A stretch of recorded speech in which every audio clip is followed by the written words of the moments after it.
so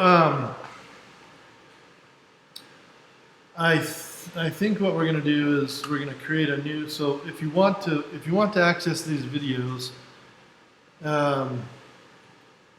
what we're going to want to do is I'll put a link in WebAssign somewhere to the video page, but we're going to want to go to my YouTube channel, which is this one, and we're going to want to make a new channel. I got a lot of playlists. We'll make a new playlist. How do I do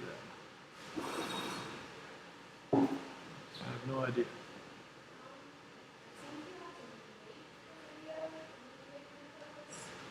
Possibly. Okay. Probably. Okay, so if that's the case, then what we're going to do is we're going to steal a couple of videos from my other physics class and put them in this playlist because they're relevant to what we're doing. So I'm going to take a video about vectors, for example. Let's see if I can find one. I think this one is something like that.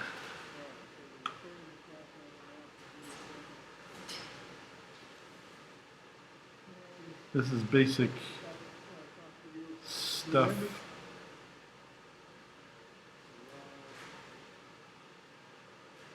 Yeah, this is kind of like the basic chapter of physics. So we'll go ahead and take this video and we'll add it to a new playlist. I don't know how to do that either, but oh, here we go. Add to a new playlist we'll call Physics 2110/2120. Create that. Put that one in there. And let's see, the next one probably involves something to do with vectors too, maybe. Maybe not. Can't tell what we're doing in this one. This looks like rotational motion. That's not helpful. I need the one on vectors. Where are the ones on vectors? That's not it. That's not it. What chapter is this? That's fire. That's not helpful. Oh, these are all labeled. Chapter 3, 4, 2, 4, 6, 7, 8. Chapter... I don't have anything from chapter 1. What's wrong with me? Alright, let's go look at another playlist. I've got too many playlists for these all for all these things. 1410 physics. Here we go. Fall 2017. We probably have some vector stuff in here we can throw in there.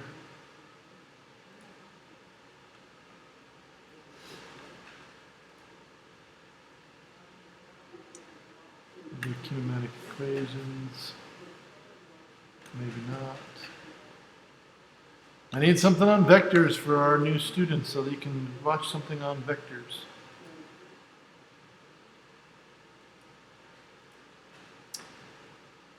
So that's 2017. Let's try physics summer. Here we go. Here's some early ones.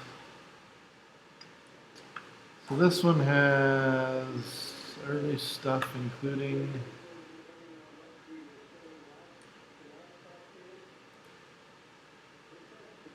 derived units. Sorry for this. I'm just trying to catch up with this.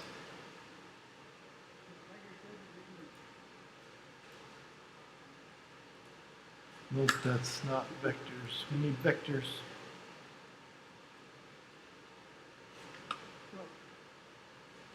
I think it maybe was that last one.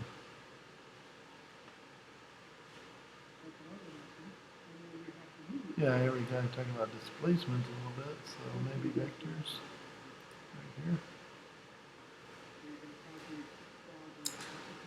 Yeah, I don't know if we're going to get a good one on vectors. I'll have to probably make one on vectors. That's okay. I'll make a video on vectors later. Okay, so now that we've got that, let's move on.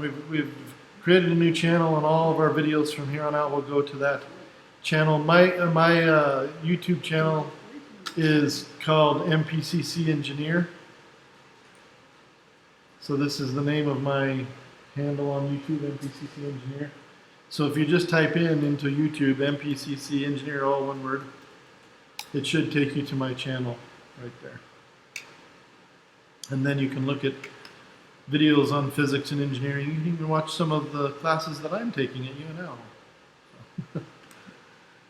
But that's all available there for you for future use. Sometimes useful when you miss a class, or if you need to relearn something from a class. But now we're in chapter 2.4 and we're doing products of vectors. We've already covered sums of vectors and differences of vectors with the first few sections here. We've also talked about scalars and vectors, difference between scalars and vectors. And I will come back to that in another video to cover those things. But now we move on to products of vectors. And this gets a little bit more complex. You may or may not have done this kind of stuff before in an advanced algebra class or maybe some other kind of class. Whether or not you've done it before, this is something that you will be doing from here on out in your life. If you're going on to engineering or physics or even chemistry, these things are used fairly regularly in the physical sciences. Multiplying vectors together is not straightforward. And that's because you have to decide whether or not direction matters to you. And even if direction doesn't matter to you, it matters to the math in some way or another. So one of the simpler forms of multiplication of vectors is called the dot product. But you can't just choose which one you want to use. You can't just say, well, I want to use the simpler form. Because this is simpler to do, but it does something different than the more complex form. It does it creates a different kind of answer for a different kind of problem. And we're going to learn about where we would use these things later, but I'm just going to introduce them to you now. So this dot product, which is also called the scalar product, will take the product of two vectors in a specific way that ends up giving you a scalar. So the answer ends up being non-directional. Okay? What does the scalar or dot product do literally? What it literally does is it takes two vectors, A and B, like this. They could be pointing in opposite directions. They could be pointing in the same direction. They could be pointing 90 degrees to each other. It doesn't matter what direction they're pointing. But what it does is it takes one vector and it projects it onto the other vector. Now, what do I mean by projects it? Imagine that you create a right triangle out of these two vectors. So we extend this one vector out until it hits the right triangle intersection from the other vector's arrow point here. Then, from this 90-degree direction, we shine a lamp. We put a lamp over here and shine it onto these vectors so that this vector leaves a shadow onto this vector. And it turns out we're going to shine this actually from not this direction, but from this direction. We're shining it 90 degrees to this vector, to this other vector. It doesn't really matter. But the point is we're going to get a shadow on there. And what we've done is we've shown how far along this one vector A, B extends. B extends a certain length along vector A if we shine a light that is perpendicular to vector A. Right? If we were going to project A onto B, right, then we get a slightly different thing going on here. We're projecting A onto B this way. The shadow hits out here, it turns out, but that doesn't really make much sense. And so we only consider the shorter vector's projection onto the longer vector, right? So that's one way to think of the projection. This dot product is also often called the projection of the vector as well. So you have three names for one thing: the dot product, the scalar product, and the projection. Okay, the projection of B onto A or A onto B. But that's essentially what it does. It essentially shows you how much of one vector another one is moving in that direction. It's almost like you're saying that this is the component of the B vector along the A vector. You could think of it that way too. But it's just what we call a projection. So all it wants to know is how long you go along A before B is done. This is the scalar product. It's just telling you how long this piece is right here. And the scalar product or the dot product is always shown as the vector A dot vector F with this dot multiplier thing in between. And if you have two vectors with a dot in between, you know it's the dot product or the scalar product or the projection. How do you calculate? It's really quite simple. The calculation of the projection of one vector along the other, if you do this math right here, you have B, you have part of A right here, and the part of A that you have is actually the cosine of this angle between them times B. Why do you know that? Because this is a right triangle here, right? And this is the hypotenuse of the right triangle. So if you take the hypotenuse times the cosine of the angle, you get the adjacent side. So it's simple trigonometry. So it's the vectors, magnitudes, the magnitude of,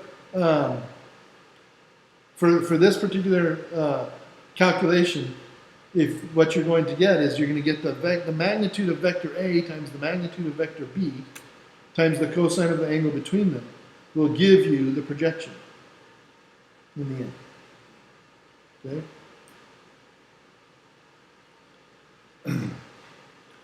So, did I explain that very well? I'm not sure I explained it. Why would you project the longer vector onto the shorter? What's that? Why would you ever project the longer vector onto the shorter? It can't be done. No, because the longer vector doesn't hit the shorter vector; it misses it, right? Well, it definitely eclipses it if we're imagining it's a shadow. I mean, okay, technically it can be done, but the projection would be longer than vector B. So when we talk about the project one onto the other, we always think of it's actually hitting the other vector. But this one isn't. I mean, you can do it. Technically speaking, A dot B equals B dot A. It actually doesn't matter which one you project onto the other. But for the purposes of explaining it and describing how we do it, it doesn't make much sense to students. That confuses students, so we don't necessarily explain it that way. But in the end, all you're really doing here is you're saying, we want to multiply these vectors together, but we want to multiply only the parts that are pointing in the same direction. So we either look at the part of A that's pointing in the same direction as B, or we look at the part of B that's pointing in the same direction as A, make those projections, and then multiply those parts together. So we make one projection of the other, and then multiply those parts as scalars. And that's what this is. If you do A dot B, then you take the length of A and multiply it by the length of B that's going in the same direction as A. If you do B dot A, you take the length of B and multiply it by the part of B, the part of A that's going in the same direction as B. Either way, you get the same answer because it's just looking at the projection of one vector times the magnitude of the other vector. Does that make sense? Okay. So the scalar product always ends up being the magnitude of the two vectors times the cosine of the angle between them. This excludes some particular vectors. What vectors does it exclude? In other words, what vectors have a dot product of 0?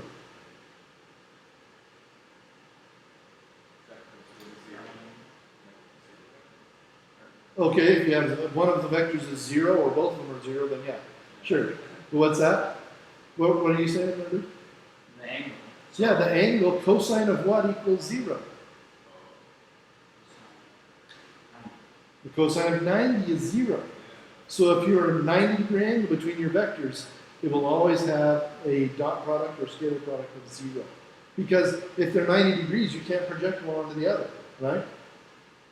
90-degree vectors are orthogonal to each other, which means neither vector is pointing in the direction of the other vector in any way, shape, or form, right? And that's why we use orthogonal vectors for our coordinate systems, because x and y are completely independent directions. If you move in the x direction only, you will never ever move in the y direction, right? Because you can't project them onto each other. They're not moving ever in the same direction. And that's the beauty of orthogonal systems. It turns out that orthogonal systems are not the only way to make a coordinate system. Einstein used non-orthogonal systems. That's why his math was so hard. Okay? This is why when Einstein said, no matter your problems with math, I assure you mine are greater. He didn't say that because he's bad at math. He said it because his math sucked really bad. Okay? He was trying to do math with non-orthogonal vectors. If you have non-orthogonal vectors, every single thing that you do in one dimension affects the other dimension. Okay? In some way. And that's really painful in the math. He had to figure out a way to do that that made sense. Incidentally, he did. With the help of a few friends. Anyway, so this is what we call the scalar product. If you have two vectors A and F, and the magnitude of A is 10 and the magnitude of F is 20, and the angle theta between them is 75 degrees, according to this, right? Then you can just plug those numbers in and you can get the scalar product. The scalar product is just a number. It has no direction. It's not a vector. It's just a scalar. Just tells you. Okay, sorry. Go ahead. Just what you're about to say is what I was wondering. It tells you what? It tells you essentially the product of the two vectors. Tells you the product of the projection of the two vectors along the same direction. So it's like saying what parts of these are pointing, how much of each of these vectors is pointing in the same direction, multiply those two things together, that's the dot product. Now, why would you use this kind of a thing? Where would you use this kind of a thing? Okay, this is used in the work function. Now, for those of you who have taken physics before, you remember work is equal to force times distance in the direction of the force. And the work is a scalar, not a vector. So you project the force onto the direction of the movement and multiply those two values together and you get the amount of energy of that system, right? So that's something we'll learn later in this class, but that's probably the most prevalent place that we use the dot product in physics, is to figure out energy from force and direction. Force and displacement, or force and displacement are both vectors, right? So that's the scalar product. Notice, you remember that, note that when you get a scalar out though, and you're multiplying by these two magnitudes and an angle between them, the angle doesn't change in between these vectors. And the magnitudes of the vectors don't change. So this is an unchanging thing. And therefore, it can actually be mixed around. 10 times 20 and 20 times 10, it doesn't matter. So A dot F is equal to F dot A. Right? So it's absolutely commutable. Right?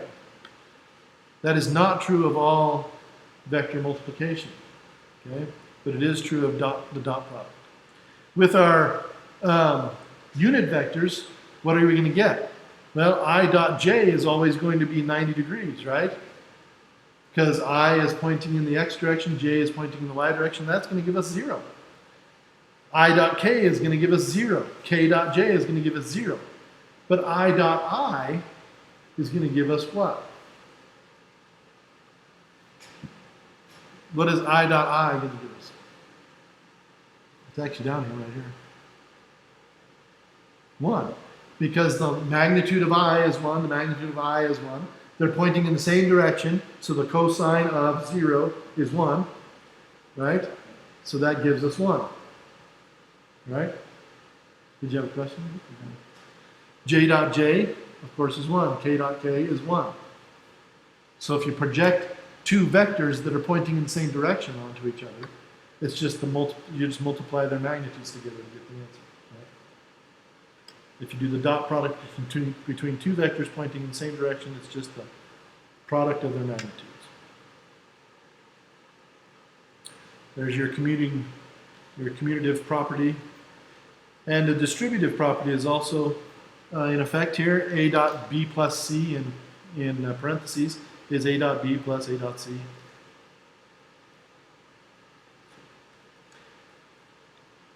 Now, another way to calculate the scalar product is to do it term by term in 3 dimensions. So here's a vector that's in 3 dimensions. It has some coefficient a sub x times the I hat, so that's in the x direction, that's the x component. Here's the y component, here's the z component, and another vector in b, called b, in the same 3 dimensions, right? And their dot product is going to be essentially, you're going to cross multiply everything in here. So it's like use the foil method, right? If you use the FOIL method, then it's this times this times this times this, and then it's the second one times this times this times this, right? And the third one times, and you add all those different pieces together. So the first one is AX times BX, AX times BX times I dot times I dot. And the only parts of these two things that are vectors are the I hat. So the I hat dot I hat is the only thing that actually has to be multiplied as a vector. The A and the B can be just multiplied out here in front. But the I dot I is 1, right? This one, AX times BY, I dot J hat, what does this term do? I hat dot J hat is 0, so this term goes away. What happens to this term? Goes away. Then this term also goes away, right? J hat dot I hat. And this term goes away. And this term goes away, and this term goes away, and all you get is the stuff on the diagonal. You get this first term, this second term, and this third term that actually come out of it. So what does it look like? A dot B equals AX BX plus AY BY plus AZ BZ. You take the X coefficients, multiply them together, add them to the Y coefficients, multiply together, add them to the Z coefficients, multiply together, add them all together, you get the dot product. Now, how many of you have dealt with matrices before in like college algebra or something? Okay. This actually should look familiar to you. This is one of the operations that you do to a matrix. What do they call it? They call it the I can't remember, but there's it's some kind of determinant. I can't remember if it's the actual determinant or some specific determinant. But it is actually one of them. If this was a matrix up here, right, then this would be the sum of the diagonals, right? The sum of the diagonal parts. Right? Which I can't remember what they call it, but they call it something. Any questions on this? I'm seeing a lot of quizzical looks. But it's actually quite important to recognize these patterns because computers can do this stuff. We've just reduced something that's quite complex in its inception with these projections and cosines and everything. We've reduced it now to 6 things multiplied together and then added together. Computers can do that easy. That's exactly what in fact, computers can really only do a couple of things. They can determine, they can distinguish between like black and white, yes and no, on and off, that kind of thing. And they can do very simple mathematical operation. One very simple mathematical operation, which is pretty much addition. That's what they can do. And everything else that they do is a combination of those things, pretty much. Some crazy combination of those things. And so this is great for computers. If you have a lot of these things to do, computers can do them. Crank them out pretty quick. The other thing that's quite interesting is that angle between the two can also be calculated by the dot product by taking this definition back here and solving it for that angle. Take this definition, solve for the angle, you get A dot B divided by A over B, times A times B. And A dot B, of course, is just this very simple arithmetic, right? So you can actually define the angle between two vectors as the dot product between the two vectors divided by, you can define the cosine of the angle between two vectors as the dot product of the two vectors divided by the the product of their magnitudes. And then you can calculate the angle between any two vectors. You don't actually have to know or measure or figure it out any other way. If you know two vectors in their vector form like this, you know their components, then you just do the dot product of components, AX times BX plus AY times UI plus AZ times BZ, divide by the overall product of the magnitudes, and you will get the cosine of the A, take the inverse cosine, and you're good. Find the angle. Useful, right here. This is very useful. Very useful, right here. Okay? These are probably the two most useful things you'll get out of this particular chapter. You have two vectors, what's the angle between them? In 3 dimensions, that is not a trivial exercise. You have two vectors just pointing off in any old direction in 3-dimensional space. How do you figure out the angle between them? Who knows? If you try to do the trigonometry of that, holy crap, you'll be there forever. Right? It's just not happening. But this, it's cake. So it's another instance of breaking them up into smaller bits that are more manageable. Yeah, it's what it is really in the end, is it's recognizing that we're working in an orthogonal Cartesian coordinate system. The Cartesian coordinate system that has these three orthogonal vectors that point in these three different directions that define all of space for us have these properties that they are independent directions. If they're independent directions, then you can treat the vectors like this. If you treat the vectors like this, that implies these mathematical principles are in effect. If these mathematical principles are in effect, then hey, it's a cakewalk, right? We can thank Descartes. You guys know the story of Descartes? So Descartes was a French philosopher, in the Renaissance period, and the story goes is that Descartes did a lot of philosophizing, but the story goes he was just really bored one day and laying down in his room, like philosophers do, I suppose, just thinking about the universe around. And he was observing a fly flying, buzzing around his room. And he thought to himself, with three numbers, I could tell you where that fly is in the room at any given moment in time. Three numbers. The distance from this wall, the distance from that wall, and the distance from the floor or the ceiling. You got to choose your kind of your beginning points, right? But if you choose your beginning points, you make the decision where is your 0 point going to be. So let's say this corner down here in the bottom corner or the top corner, whichever one, or it could be in the middle of the room, doesn't matter where your beginning point is. But if I go off in three orthogonal directions from some beginning point and assign a distance, and then measure distances from that beginning point, then I can essentially pick a point anywhere in this room and have it, each point will have its own set of coordinates that are completely unique from any other point. That had never been thought of before this guy was bored in his room, just zoning out, watching a fly. And that's where he came up with this coordinate system that we use today, these orthogonal coordinates. And it's a beautiful thing. We take it for granted, Draw an XY axis or whatever. Well, that's a Descartes kind of construction. And it works beautifully in so many different ways. You can do it with angles. I think we mentioned this already. If you pick a single point, like the center of this room, and I want to know where any point in the room, somebody pick a point in this room. Telescope. Telescope. What part of the telescope? That leg. The bottom one, the left, right over here? Yeah. So that's too easy. That's not. Okay, no, okay. We'll do it. So I'm going to use my head as the center point. Okay?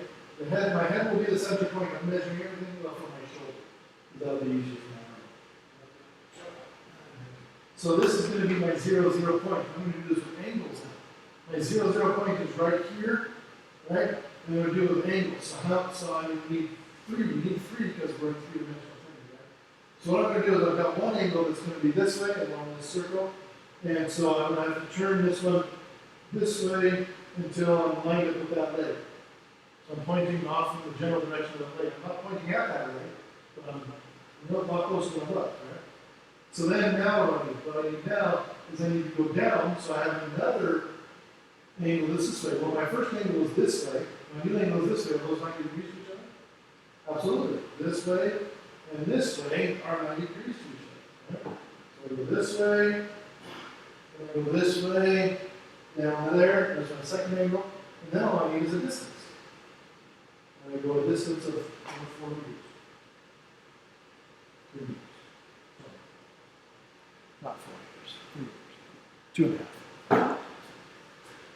So, and of course that distance is also 90 degrees to both those angles. Because this angle was this way, this one was this way, and the direction is this way, that's 90 degrees to both those angles. Right? So, there are many ways you can do that. Can't really do it with 3 angles. 3 angles can't get you out away from a point. You have to do it with 2 angles and a distance, 1 angle and 2 distances. So 1 angle and 2 distances would look like this. If I wanted to know where that leg was again, I'm going from here, I go 1 angle get me to there, and then I go one distance down this way, and increase to the 4, and then one distance out to the way up. And that's what we call cylindrical coordinates. Because that makes cylinders, right? And cylinder kind of thing. The other one is called spherical coordinates. All right, so let's take a look at this. We have three dogs pulling on a stick in different directions. We have this force here, and notice that it is 3 dimensions. They're pulling up and down, side to side, so it's definitely a 3-dimensional pull. This is the first force. This is the second force. This one's only 2-dimensional force. It only has an IK pull. In other words, he's only pulling in the negative x direction and the negative y direction, or negative z direction. But he's not pulling in the j hat direction at all. He's not pulling in the y direction at all. And this one's only pulling in the x and y direction. But this one's definitely pulling in 3 dimensions, right? We want to know the angle between forces F1 and F2. So F1 and F2, what do we need to do? We need to take the dot product and divide that by the magnitudes multiplied together, right? So first of all, the dot product. How do we take the dot product of F1 and F2? Well, you take this number here, multiply it by this number here, the I hat numbers together, and then the j hat numbers together. Of course, this has a j hat, but this one doesn't. So it's j hat times this, it's going to be negative 20 times what? 0. So that one's just going to go away. And then you take this one and multiply it by this one, and then you add those two numbers together to get the dot product, which is exactly what they'll do. So here they do it, F1 dot F2 is F1x times F2x plus F1y plus F2y and so on. So you get this times this, then you get the 0 term in the middle, and then this one times this one. You end up with 2 negative terms, so you end up with a negative overall dot product, which is perfectly fine. So scalars can be negative and positive even though they don't have direction. It doesn't, just because you have a negative and positive doesn't necessarily mean you're looking at direction, because you can have, because, for example, the units of this is in force squared or newtons squared, and so that's not really a physical thing, it's just a number. So it can be negative. Anyway, then once we've had the dot product, then we find the magnitudes of each one. You find the magnitudes by taking the Pythagorean theorem. So why the Pythagorean theorem for the magnitude? Well, of course, in 2 dimensions, it's obvious. In 2 dimensions, so I should do this on the computer so that all students can, I should have used the camera out there too, I forgot to. Oh well, we'll do it next time. Supposed to have new cameras in this room soon so that we can do all these things. But let's see, we need to go to Zoom, meeting, share, upload. Okay. So with 2 dimensions, it's pretty obvious how you're gonna calculate, or sorry, with 2 vectors in 2 dimensions, it's pretty obvious how you're going to calculate. Sorry, I'm getting ahead of myself. With a vector in 2 dimensions, so off in some direction like this, it's pretty obvious how you're going to calculate the magnitude of this vector. Let's say that this is the vector v, and this is the x direction. Sorry for my terrible drawing. It's hard to draw with a mouse. And this is the y direction, or I hat and j hat, in other words. Right? This vector is going to be composed of 2 vectors. One that's called v sub x has a magnitude or a length of v sub x, and it's pointing in the x direction, so we call it I hat. And then we have another component that points up here. And notice that these components are actually projections, aren't they? The x component is the projection of v onto the x-axis. The y component is the component of v onto the y-axis. So we'll get to that again in a second. But so these are your components of your vector, and the length of this v here. This actually, if you move this one over here, this forms a right triangle, so that the 2 sides or the 2 legs of the right triangle, if you square them, square their magnitudes, add them together, it equals the square of the 3rd side. So in other words, the magnitude of v is always equal to the square root of v sub x squared plus v sub y squared. So Pythagorean theorem, right? In 3 dimensions, a little more tricky, but it's really the same idea. To prove this is really takes a fair amount of time, so I'm not going to try to prove it for you. You should have learned it in geometry or trigonometry class at some point anyway.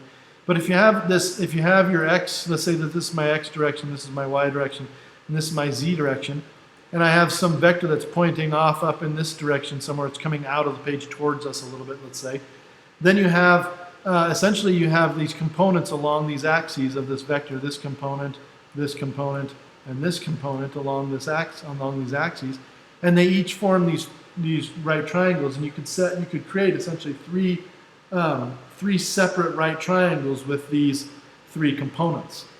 And then from those right triangles, you could create another right triangle and then another right. It's kind of a complex thing, but in the end, it's just one after the other right triangles and Pythagorean theorems, and you end up with the magnitude of the vector v here ends up equaling the square root of v sub x squared plus v sub y squared plus v sub z squared. Just all 3 of them added together in the end.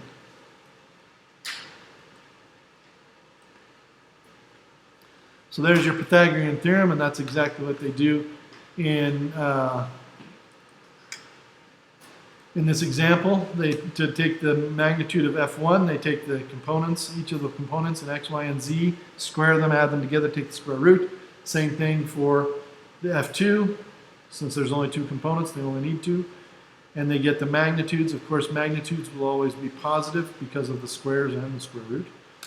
And then into the equation, we have this formula that says if we take the dot product, which we did here, and divide it by the product of the magnitudes of the 2 vectors multiplied together here, you get the cosine of the angle phi, or the cosine of the angle between the vectors.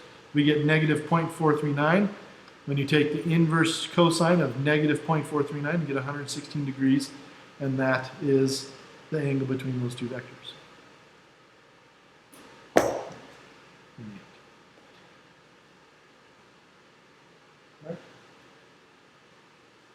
Okay, so we're done for today, and I will go ahead and post this video. And